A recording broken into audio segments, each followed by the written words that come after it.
Hello friend, MGC YouTube channel पे आपका स्वागत है। पिछले वीडियो में हम लोग जीव जगत के वर्गीकरण के बारे में पढ़ चुके थे और उसी का बचा हुआ शेष भाग आज पढ़ेंगे। 5 किंगडम ऑफ क्लासिफिकेशन, जिसके बारे में पिछले वीडियो के लास्ट पॉइंट यही था और बताए थे कि आगे इस पॉइंट का विस्तृत अध्ययन अगले वीडियो में करेंगे, जो कि आज लेके आए हैं। चलिए तो 5 किंगडम क्लासिफिकेशन आज पढ़ते हैं। आज क्लास 2 है और फर्स्ट क्लास हो चुका है, जो कि जीव जगत के वर्गीकरण के बारे में पढ़े थे। आज 5 किंगडम क्लासिफिकेशन के बारे में पढ़ेंगे, जिसे हेक्टर नामक वैज्ञानिक ने यह जीव को 5 जगत में बांटे थे, जो कि अभी प्रेजेंट टाइम में यही 5 kingdom classification rule follow biology में हो रहा है। तो हेक्टर ने 5 किंगडम क्लासिफिकेशन के अंदर मोनोरा, प्रोटिस्टा, फंजाई, प्लांटी और एनिमेलिया को रखा था। तो एक एक करके देखते हैं।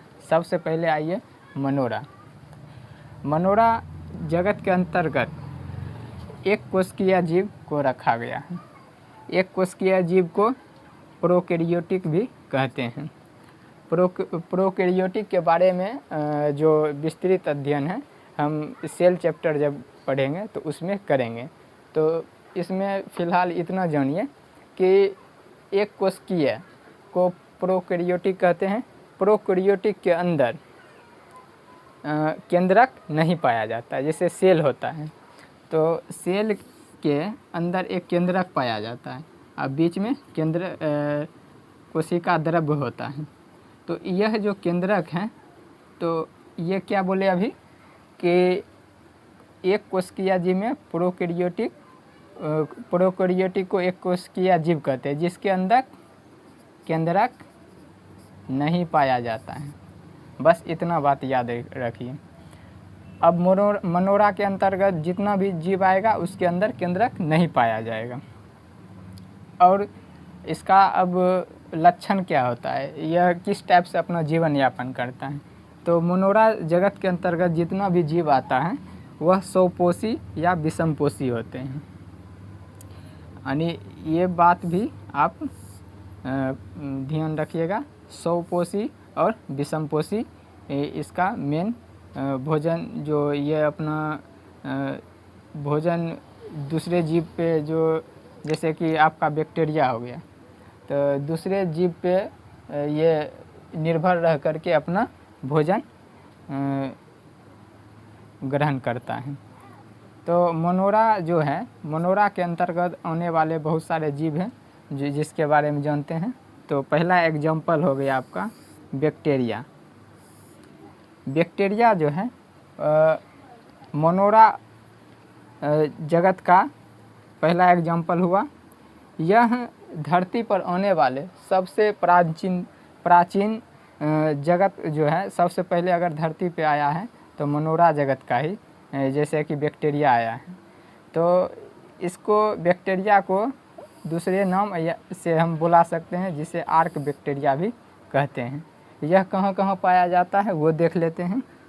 कच्छ की क्षेत्र में, गर्म झरनों में, लवणीय क्षेत्र में। यानी गर्म जगह पे भी, जो कच्छ के क्षेत्र जैसे हो गया रेगिस्तान वगैरह में, लवण क्षेत्र जहाँ का मिट्टी या जहाँ का पानी जो है नमकीन होता है, वह लवणीय क्षेत्र। यानी इन सभी जगहों पर बैक्टीरिया पाया जाता है।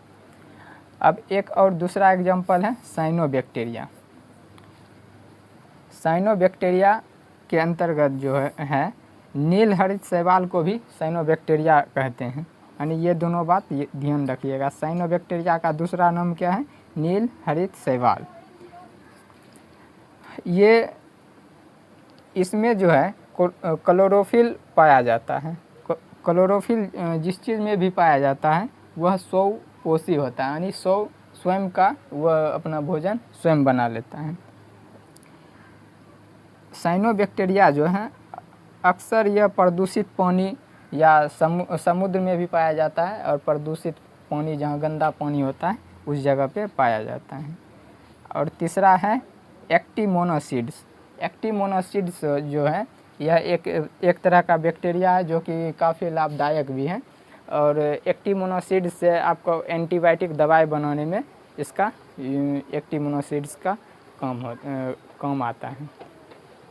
तो इसमें आपको एग्ज़ाम पॉइंट ऑफ व्यू से सबसे ज़्यादा ध्यान रखना है इसका एग्जाम्पल।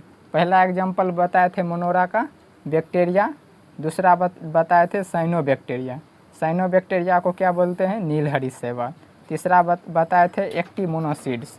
एक्टिनोमोनासिड क्या है? दवाई बनाने का काम आता है, एंटीबायोटिक दवाई। ठीक, एंटीबायोटिक दवाई बनाने का काम आता है। इसमें 1, 2, 3 एग्जाम्पल बताए हैं। यही तीनों एग्जाम्पल से एग्ज़ाम में अक्सर क्वेश्चन पूछा जाएगा। तो मोनोरा जगत का इनमें से कौन सा एग्जाम्पल दे देगा, पूछेगा इनमें से कौन मोनोरा जगत के अंतर्गत आता है। तो अब आते हैं प्रोटिस्टा में। प्रोटिस्टा यह एक कोशिकीय यूकैरियोटिक है। यहाँ क्या बताए थे? प्रोकैरियोटिक। प्रोकैरियोटिक में क्या बताए थे? उसमें केंद्रक नहीं होता है, जबकि यूकैरियोटिक में क्या होता है? जिसके सेल के अंदर सेंटर पाया जाता है, यानी इसके सेल के अंदर में सेंटर जो है पाया जाता है, उसे यूकैरियोटिक कहते हैं। यह भी एक कोशिका का बना होता है। एक कोशिका मतलब हो गया हमारे शरीर का एक छोटा सा स्किन का एक छोटा सा भाग ले लीजिए, जिसे माइक्रोस्कोप से देख सकते हैं, एकदम सुई के नोक से भी बहुत गुना छोटा, जिसे हम माइक्रोस्कोप से देख सकते हैं। अब उस एक सेल हुआ, और हमारे शरीर में तो अरबों सेल हैं, तो वही एक सेल के जो एक सेल से मिलकर जो बहुत सारा सेल का निर्माण होता है। तो हमारा शरीर जो है बहुत सारा सेल से मिलके बना हुआ है। लेकिन यहाँ जो है प्रोटिस्टा जो है वह सिर्फ एक सेल का बना होता है, सिर्फ एक सेल का, जबकि हम लोग का मनुष्य का शरीर पेड़ पौधा है अनेक सेल से बना हुआ है। यहाँ भी देखिए मोनोरा के जगत में एक कोशिका है, यानी सिर्फ एक सेल का बना हुआ है, दूसरा सेल नहीं होता है उसमें। एक सेल एकदम हवा में कहीं भी उड़ सकता है, उस टाइप का। यानी कि ये भी हो गया आपका एक सेल का, ये भी हो गया एक सेल का, यानी हवा में कहीं भी आपको दिखाई नहीं देगा, सिर्फ माइक्रोस्कोप से दिखाई देगा। ठीक, और यह एक कोशिकीय होता है, यह यूकैरियोटिक होता है। यूकैरियोटिक मतलब जिसमें केंद्रक पाया जाता है, प्रोकैरियोटिक मतलब जिसमें केंद्रक नहीं पाया जाता है। इसमें से कुछ सौ पोषी एवं बाकी बात जितना जो होता है परपोषी होता है। इनमें से कुछ स्वयं भोजन बनाता है, और बाकी बात बहुत सारा जो है प्रोटिस्टा के अंदर जितना भी बहुत सारा आता है वह दूसरे पर निर्भर होकर अपना भोजन ग्रहण करता है। तो आगे देखते हैं नोट में है प्राथमिक रूप से प्रोटिस्टा का सदस्य जलीय होता है, यानी प्रोटिस्टा के अंतर्गत लगभग जितना भी पाया जाता है वह सब जल के अंदर ही पाया जाता है। अगला पॉइंट देखते हैं, इसमें फ्लैजिला सिलिया पाया जाता है। फ्लैजिला सिलिया क्या होता है वो समझते हैं। और वो कितना संख्या में होता है? वह 9 से 11 के संख्या में पाया जाता है। तो फ्लैजिला जो हो गया इस टाइप से सेल के अंदर इस टाइप से 1 2 3 4 5 6 7 8 9 इस टाइप से एक सीरीज में एक दूसरे से जुड़ा हुआ होता है, सेल के अंदर होता है, उसे फ्लैजिला कहते हैं। फ्लैजिला या सिलिया पाया जाता है, सिर्फ प्रोटिस्टा के अंदर ही पाया जाता है, मोनोरा के अंदर नहीं पाया जाता है, और किसी के अंदर भी यह नहीं पाया जाता है, सिर्फ प्रोटिस्टा के अंदर पाया जाता है। इसलिए यह यूनिक है और यह याद रखिएगा। तो फ्लैजिला जो है, फ्लैजिला सिलिया, यह 9 से 11 के संख्या में इसका सीरीज रहता है।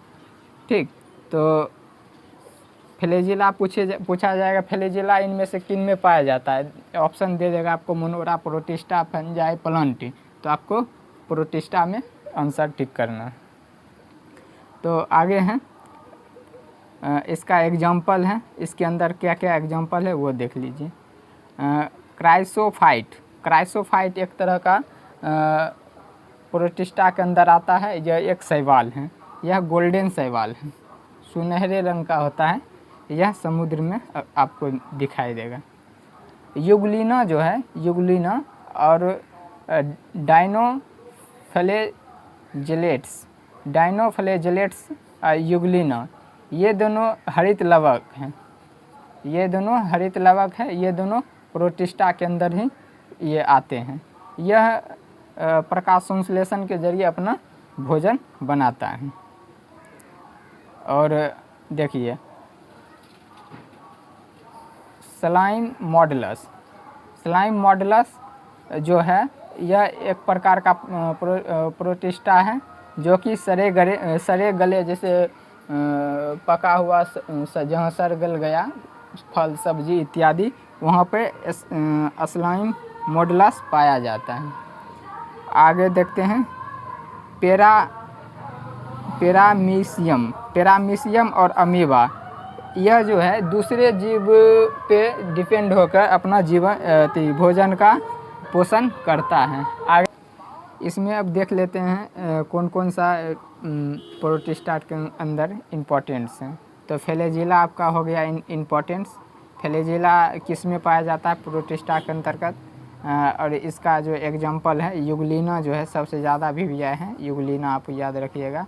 और स्लाइम मॉडलस जो है जो सड़े गले हुए स्थान पे यह प्रोटिस्टा पाया जाता है।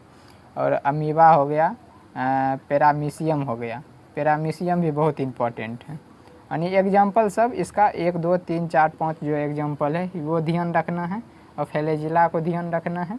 और यह एक कोशिकीय जीव के अंतर्गत पाया जाता है। बस ये 2-3 टॉप पॉइंट हैं जो आपको नोट्स रखना है। अब चलते हैं फंजाई की ओर। फंजाई में क्या इम्पोर्टेंस है वो देखते हैं। फंजाई का सेल वॉल जो होता है, इसका बाहरी परत जो होता है फंजाई का, वह काइटिन का बना होता है। काइटिन जैसे कि आपका, या आप सेलुलोज भी बोल सकते हैं। जैसे कि पेड़ पौधे में जो रेशा पाया जाता है उसे सेलुलोज कहते हैं, इसे काइटिन या सेलुलोज कह सकते हैं। इसका फंजाई का सेल वॉल किसका बना होता है, काइटिन या सेलुलोज का। इसके केंद्रक जो है, इसमें केंद्रक पाया जाता है, केंद्रक पाया जाता है। यह एक कोशिकीय होता है या बहुत सारा कोशिका भी हो सकता है। फंजाई जो है एक कोशिका का या बहुत सारा कोशिका से मिलकर भी बना हो सकता है, यह दोनों टाइप का हो सकता है।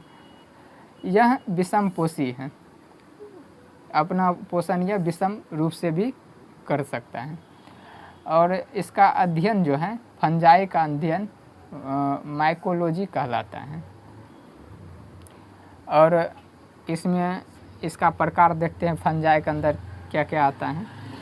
जैसे कि इसमें एक होता है मृतोपजीवी। मृतोपजीवी उसी को कहते हैं जो सड़े गले पदार्थ पर अपना भोजन प्राप्त करता है, मृतोपजीवी कहते हैं। जैसे इसका एग्जांपल आप फर्स्ट हो गया राइजोपस। राइजोपस एक फंजाई है जो कि अपना दूसरे पे डिपेंडेंट अपना भोजन बनाता है। दूसरा देख लेते हैं एग्जांपल पेनिसिलियम। पेनिसिलियम एक एग्जांपल है जो दूसरे पर फंजाई ग्रुप के अंतर्गत आता है, यह दूसरे पर यह भी अपना भोजन बनाता है। यानी ये 2 एग्जांपल मृतोपजीवी के अंतर्गत आता है। अब आते हैं परजीवी। परजीवी जो दूसरे पे डिपेंड होकर अपना दूसरे जानवर पे जाके अपना भोजन अर्जित करता है दूसरे जानवर से, उसे परजीवी कहते हैं। परजीवी के अंतर्गत आपका 2 एग्जांपल है अस्टिलेंगो और पिक्सिनिया। अस्टिलेंगो और पिक्सिनिया ये दोनों एग्जांपल परजीवी के अंतर्गत आते हैं। अभी यानी कि फंजाई के अंतर्गत आपका अभी 1 2 3 4 एग्जाम्पल हो चुका है। पाँचवा सहोपकारिता। सहोपकारिता के अंतर्गत जैसे कि कवक और शैवाल हैं, दोनों अगर कवक के ऊपर शैवाल अगर आ जाता है और शैवाल कवक से शैवाल अपना भोजन बनाता है और शैवाल से कवक अपना भोजन आपूर्ति करता है, तो इस कंडीशन को फॉलो करने के कारण इस अवस्था को लाइकेन कहा जाता है। ठीक, लाइकेन जो है इन दोनों के जो प्रक्रिया है एक दूसरे से भोजन अर्जित करने का, कवक शैवाल पर डिपेंड होकर करता है, शैवाल कवक के ऊपर डिपेंड रहता है। तो इसके कारण लाइकेन जो आता है इसी दोनों के अंतर्गत आता है। लाइकेन का एक और मुख्य कार्य है, यह प्रदूषण सूचनांक के रूप में काम करता है। प्रदूषण जांच करने में लाइकेन का पेपर आता है, उससे इसका प्रदूषण जांच होता है। तो इनमें से इसका 5 एग्जाम्पल हैं, 1 2 3 4 और एक लाइकेन, ये 5 एग्जाम्पल इसका ध्यान रखना है। तो अगला है प्लांटिंग। प्लांट किंगडम पादप जगत में हरा, भूरा, लाल शैवाल इसके अंतर्गत आता है। मार्स, फन एवं पेड़ पौधे भी इसके अंतर्गत आता है। इसका डिटेल्स पढ़ेंगे प्लांट का जो जब प्रकार पढ़ेंगे, थैलोफाइटा, ट्रेकियोफाइटा, ब्रायोफाइटा, तो उसमें इसका विस्तृत अध्ययन करेंगे। बस इसके बाद ही इसका चैप्टर है। तो इसके अंतर्गत जितना भी होता है पेड़ पौधा, शैवाल वगैरह सब प्रकाश संश्लेषण से अपना भोजन बनाता है। इसके अंतर्गत पाए जाने वाला सभी इसके अंदर पाए जाने वाले सभी प्रकार के जैसे पेड़ हो गया, शैवाल हो गया, सब यूकेरियोटिक के अंतर्गत आता है। यूकेरियोटिक के अंतर्गत मतलब इसके सेंटर में केंद्रक पाया जाता है। अब एनिमेलिया आ जाइए। यह बहुकोशीय होता है, बहुत सारा कोशिका से मिलके बना होता है। यह भी बहुत सारा कोशिका से मिलके बना होता है। यह यूकेरियोटिक होता है। इसके मतलब क्या, सेल के यानी कोशिका के अंदर केंद्रक पाया जाता है। इसका भी बोले थे इसके अंदर कोशिका केंद्रक पाया जाता है। इसमें भी बोले थे कोशिका के अंदर केंद्रक पाया जाता है। इसमें भी क्या बोले थे, कोशिका का केंद्र के अंदर केंद्रक पाया जाता है। एक मोनेरा में नहीं पाया जाता है। और इसका जो एनिमल के अंदर जैसे हम लोग आ गए, मनुष्य वगैरह सब एनिमल के अंदर ही आ जाता है। मछली हो गया, स्तनधारी पक्षी, उभयचर, जेलीफिश, इसमें तो कोई ख़ास बात है नहीं। तो एनिमल पढ़ लिए, प्लांटी पढ़ लिए, फंजाई पढ़ लिए, प्रोटिस्टा पढ़ लिए, मोनेरा पढ़ लिए। तो इसमें सबका एग्जाम्पल आप ध्यान रखिएगा। बस इतना से ही इस टॉपिक से आपको एग्ज़ाम में अगर क्वेश्चन आएगा तो आप बना देंगे। तो फिर मिलते हैं इसके नेक्स्ट वीडियो में, बायोलॉजी के नेक्स्ट वीडियो में। तो यह टॉपिक आपको कैसा लगा अपना फीडबैक कमेंट बॉक्स में ज़रूर लिखें।